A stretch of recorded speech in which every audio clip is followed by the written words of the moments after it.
Good morning everyone. This is Poonam here, your SSC teacher from Vishay School Una. Dear students, we are doing the chapter The Story of Village Palampur. So let's start. We have already done this chapter. Now we will again revise this chapter. So let's start.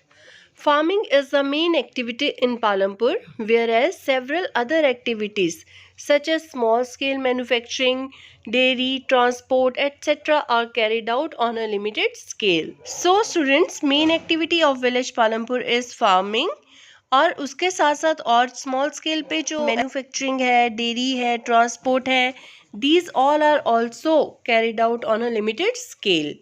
These production activities need various types of resources: natural resources, man-made items, human effort, money, etc. In production activities के लिए काफ़ी सारे type के resources चाहिए, जैसे कि natural हो, man-made items हो, ह्यूमन एफर्ट्स हो, मनी हो.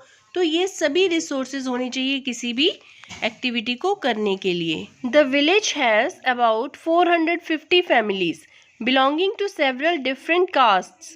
The 80 upper caste families own the majority of land in the village.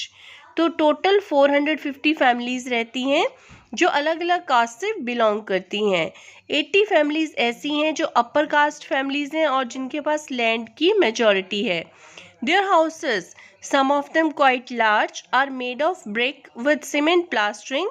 The SCs, Dalits, comprise 1/3 of the population and live in one corner of the village and in much smaller houses, some of which are of mud and straw. तो 80% लोग हैं जो upper caste के हैं, वो उनके पास land की majority है. उनके जो हाउसेस हैं वो बहुत बड़े हैं, वो ब्रिक से बने हैं, सीमेंट से बने हैं, मीन्स पक्के हैं वो. और जो एससीज हैं, दलित्स हैं, वो 1/3 पॉपुलेशन है विलेज की और विलेज में एक कॉर्नर में रहते हैं और उनके घर कंपैरिजन में बहुत स्मॉल हैं. उनमें से कुछ घर तो मड वगैरह के बने हैं, मीन्स कच्चे हाउसेस हैं वहाँ पे. Most of the houses have electric connections. Electricity powers all the tubewells in the fields and is used in various types of small business. Maximum जो घर है वहाँ पे इलेक्ट्रिसिटी कनेक्शंस हैं. इलेक्ट्रिसिटी से खेतों में ट्यूबवेल्स चलते हैं और छोटे छोटे बिजनेस में जो इलेक्ट्रिसिटी है वो काम आती है. Palampur has 2 primary schools and 1 high school. There is a primary health center run by the government and 1 private dispensary where the sick are treated. Palampur में 2 प्राइमरी स्कूल्स हैं और 1 हाई स्कूल है. एक प्राइमरी हेल्थ सेंटर है जो government चलाती है और एक प्राइवेट डिस्पेंसरी है जहाँ पे बीमार लोगों का इलाज होता है. Now we will discuss about farm activities और things required for production. So the things required for production are, first of all, land. The first requirement is land and other natural resources such as water, forest, minerals. तो पहली requirement क्या है production के लिए, वो है land. Second requirement for production is labor, people who would do the work. So some activities require fully qualified workers and highly educated workers to perform necessary tasks. Some activities require only workers who have physical capacity, but in every activity labor is vital. So कुछ activities ऐसी होती हैं जिसमें हमें qualified workers चाहिए होते हैं या वो एडुकेटेड हो, और कुछ में सिर्फ ऐसे वर्कर्स चाहिए होते हैं जो फिजिकल कैपेसिटी हो.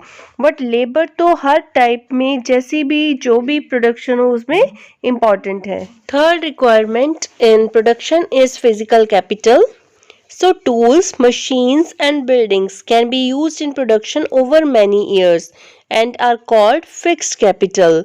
Fixed capital means जो tools है, machines है, buildings है जो long time तक हम लोग use कर सकते हैं या फिर बहुत ज़्यादा years तक. Tools and machines range from very simple tools such as a farmer's plow to sophisticated machines.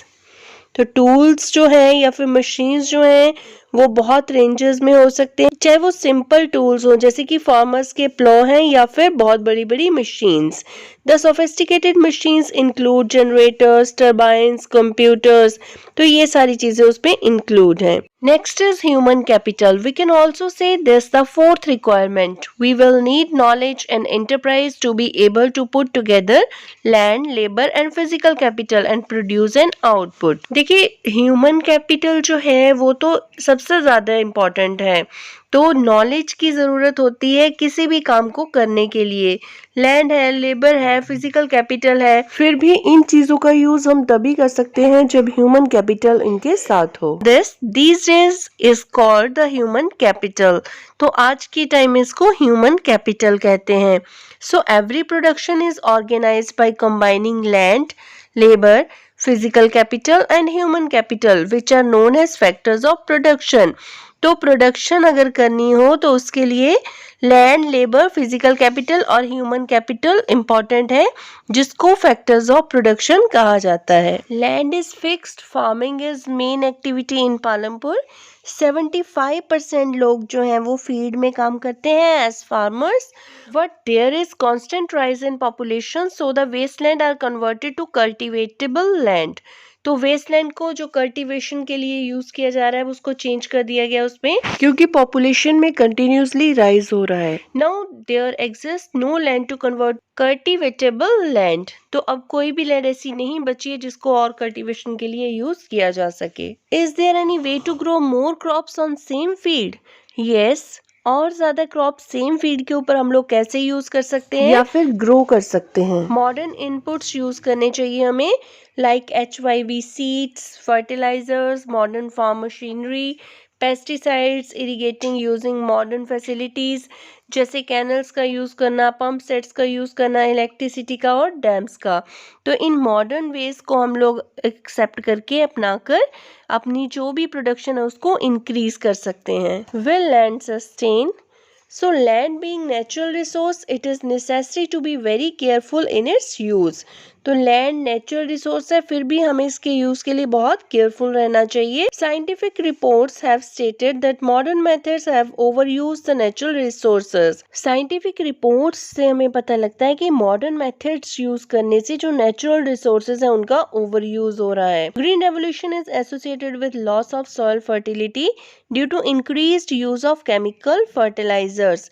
तो ग्रीन रेवोल्यूशन जो है उसके यूज से सॉइल फर्टिलिटी कम हो रही है, क्योंकि हम लोग केमिकल फर्टिलाइजर्स के यूज को इंक्रीज कर रहे हैं। So students, in our second video we will complete this chapter and we will study about non farm activities. Till then revise this chapter. Thank you, have a nice day.